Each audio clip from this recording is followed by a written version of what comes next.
Viernes 26 de septiembre, a muy pocos días de la realización de las elecciones regionales y municipales. El ambiente está ahora concentrado en ello, pero sin duda también hay una serie de otros aspectos a tratar. Muy buenos días, Patricia, muy buenos días, Ricardo. Buenos días, queridos amigos, ¿cómo están todos? Buenos días, Raúl, Patricia, amigos, bienvenidos. Por lo pronto el Congreso se encuentra con varios temas en cartera, uno de los cuales es el caso de López Meneses, que sigue siendo verdaderamente algo complicado y que pareciera que la voluntad es que no se esclarezca. Lo segundo, pues, es la intervención del presidente Humala en la Asamblea General de Naciones Unidas. El Ejecutivo ha planteado un proyecto de ley para inhabilitar de por vida a quienes cometan delitos de corrupción. Y naturalmente el FONAVI. El FONAVI es ahora un centro de atención porque la verdad es que las cifras que se manejan son aterradoras de un lado y gigantescas de otro. Los que reclaman los fonavistas estamos hablando de, ellos esperaban una devolución de 19.000 a 80.000 soles y les han dicho que no pasarán de 1.800. Bueno, la verdad que la cosa se ha complicado. Estamos con la congresista Rosa Mavila, vocera de la bancada de Acción Popular Frente Amplio. Muy buenos días, congresista, gracias por estar con nosotros. ¿Cómo está, don Raúl? ¿Cómo están, Patricia? ¿Cómo están? Buenos días. ¿Encuentra usted que las aguas están particularmente agitadas o normalmente agitadas en relación con el Congreso, con el Ejecutivo y con varias áreas de la actualidad nacional, ¿no? Yo pienso que en el último periodo, para hablar de un mediano plazo, las aguas están agitadas, ¿no? Pero creo que en el momento político, de alguna manera se están canalizando los debates, ¿no? Creo que Ana María Solórzano ha tenido la virtud de tocar temas que estaban guardados hace bastante tiempo y de prometer tocar otros que también están esperando el debate, como el caso del señor Alexis Humala. Pero de hecho los últimos debates del Congreso, a nuestro juicio, revelan un afán de responder a intereses importantes en la vida del país. Por ejemplo, el día de ayer se ha tocado varios temas que corresponden con la problemática de género de las mujeres. Particularmente trascendente ha sido la criminalización y precisión de lo que es la conducta en el delito de trata, ¿no? Que es un poco ir más allá de lo coyuntural, ¿no es cierto? Claro que sí, es decir, pensar en lo posible desde una perspectiva de vocación de Estado. En el caso de la trata, por ejemplo, era ¿cómo puedo decir?, ya escandaloso que de más de 600 denuncias en el ámbito de la Administración de Justicia, creo que solo en 20 y pico casos había sentencia condenatoria. Y el problema era, en parte, una imprecisión de naturaleza legal, porque lo que decía el Código Penal es el que promueve, facilita, etcétera, ¿no? Y entonces parecía que la conducta de facilitar o promover el delito era, y en consecuencia la conducta típica del acto mismo de la trata no estaba precisa. Y eso es lo que se ha debatido interesantemente ayer, porque es curioso que cuando pensamos en el país sobre la trata, pensamos en la trata interna, ¿no? Esa que de Cusco llevan a las zonas de minería, donde las mujeres están prácticamente en condición de presas o esclavas y sometidas a explotación sexual y laboral. Pero lo que se ha visto también ayer es que somos un país de origen para una trata externa, o sea que están llegando mujeres peruanas a Estados Unidos, a España, hasta el Asia, y esta es una lacra que evidentemente hay que enfrentar, ¿no? Y el caso de Óscar López Meneses, a ver, ¿cómo lo sigue usted? En realidad es una especie de retahíla constante que en el fondo pareciera que hay pues la voluntad. Hoy día Carlín publica una caricatura también muy simpática con respecto a León, y un poco podría aplicarse lo mismo para el caso de López Meneses, es decir, la verdad se tiende a no cambiar las cosas, a que no se toquen, que no se llegue al fondo, ¿o no? Yo creo, don Raúl, en primer lugar, que a Carlín hay que rendirle un homenaje, ¿no? Yo creo que es el mejor actor de opinión política en el país, es oportuno. Bueno, puede estar de acuerdo o desacuerdo con él, pero definitivamente, oiga, lo primero que veo yo cuando abro el diario La República es que sacó Carlín.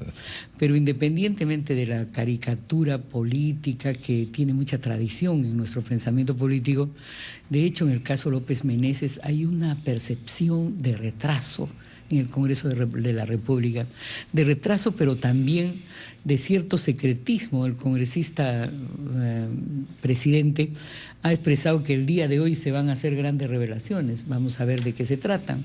Según él, esas revelaciones tendrían nexo causal que conduciría a la necesidad de testificar del presidente, de testimoniar por el presidente de la República.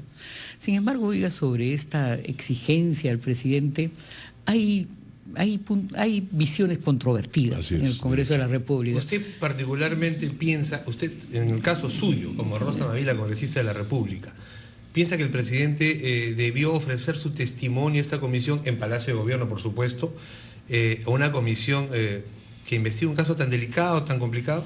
Mire, jurídicamente el Código Procesal Penal ofrece cómo se toman las testimoniales de funcionarios de alta investidura, como lo es el presidente.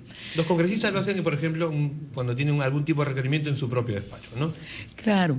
Sin embargo, mire, estamos en una lógica de equilibrio de poderes, ¿no? Mi percepción es que el premier o el ministro de Justicia, el ministro del Interior, pueden también expresar, pues, o sea, los puntos de vista, sobre todo el del Interior, creo, los puntos de vista del Ejecutivo, de cómo se actuó. Y de otro lado, he escuchado como buena opinión en medios de prensa que yo creo que el presidente, antes de someterse al estatus de testigo, podría hacer una declaración política sobre lo que él conoce y que además él mismo se ha puesto en el escenario diciendo que ya está claramente investigado el tema. Entonces, si está claramente investigado, ¿por qué no hacer transparente la naturaleza de la investigación? ¿Por qué tener que recurrir a un proceso en que obviamente desde la perspectiva del equilibrio de poderes, que el mandatario que tiene obviamente indemnidad y estatus en el país se someta a una comisión?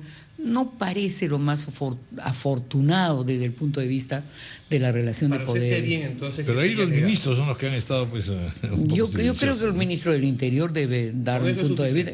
Yo creo que sí, porque depende, en el fondo, el tema no es quién lo diga, sino qué se dice, ¿no? No, también importa mucho quién lo diga. ¿Cuál es el presidente de la República? Pero permítame, si el ministro del Interior reconoce la naturaleza de una investigación al interior del Ejecutivo y establece sus parámetros y las responsabilidades, yo creo que basta, salvo que sí y solo sí, en lo que ha investigado la comisión, haya una responsabilidad directa del presidente. En ese caso, me parece que naturalmente debe darse la testimonial. Lo que pasa, Rosa, es que él tomó el protagonismo desde el comienzo, de ser el vocero de lo que pasaba con esta investigación. Él dio las entrevistas, él dio las explicaciones, él ha dicho que sabe cosas que a todo el mundo le interesará saber.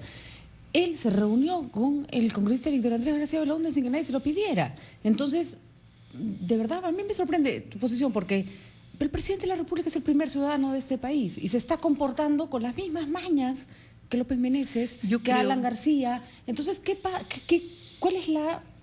Finalmente, si el Congreso es un ente representativo, si ahí están sentadas las personas que representan a todos los ciudadanos, el presidente no le está diciendo que no al Congreso, le está diciendo que no a todos los ciudadanos. El problema no es un tema simbólico, sino tiene que ver con aquello sobre lo que se debe interrogar al presidente. Y las características del trabajo de la comisión, a diferencia de otras comisiones, por ejemplo la comisión ANCAI, en que Mesías Guevara casi todos los días está informando lo que va investigando la comisión y transparentando su accionar.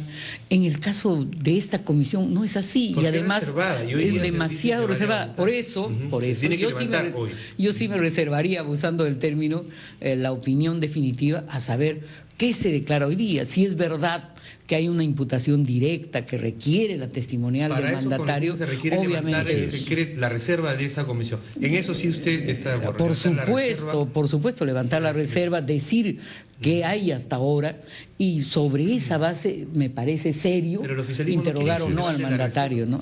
No, yo creo que depende de lo que ha investigado la comisión y de acuerdo con esa casuística definir pues si tiene sostenibilidad el interrogatorio o no.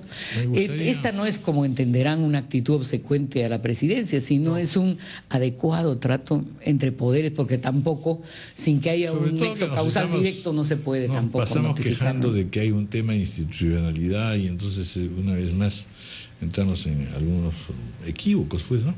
Pero en definitiva el presidente ha mostrado en muchos otros casos una capacidad de corrección de sus posiciones también. De repente en este caso ocurra eso, ¿no? Pero me gustaría conocer su opinión sobre la cuestión de los fonavistas, congresistas, que realmente es algo penoso. Se sospechaba que evidentemente el Estado no estaba en capacidad de resarcir a plenitud las esperanzas y los depósitos y los ahorros de millones de personas, un millón y tantos son los afectados, en verdad. Y la respuesta pues ha sido decepcionante. No solo decepcionante, yo creo, don Raúl, que ha sido una burla para los fonavistas, ¿no? ¿Cómo decir? Sin embargo, también en este caso por criterios de equilibrio, tengo la impresión que la opinión definitiva del Estado no está aún trazada por lo que pasó ayer. Ayer mi despacho organizó un evento trascendente sobre la seguridad ciudadana y fue invitado el ministro de Justicia y posteriormente a esta cita declaró justamente sobre este asunto de los fonavistas. Y la premier Jara ha declarado también que ningún fonavista recibirá menos de la cuota de 1.870, ¿no? Que era la que ha anunciado como base de cálculo uno de los integrantes de la comisión ad hoc. Sin embargo, es de propia fuente de la comisión ad hoc, en concreto del señor representante de la ONP en la comisión, el señor Salvador Medina, que dice que al determinar el valor de cuota a pagar, esta asciende a 10 soles por cada media aporte. Y francamente, señor, después de años de lucha, de gestión y de trámite y demanda ante el Tribunal Constitucional, esto no solo es diminuto.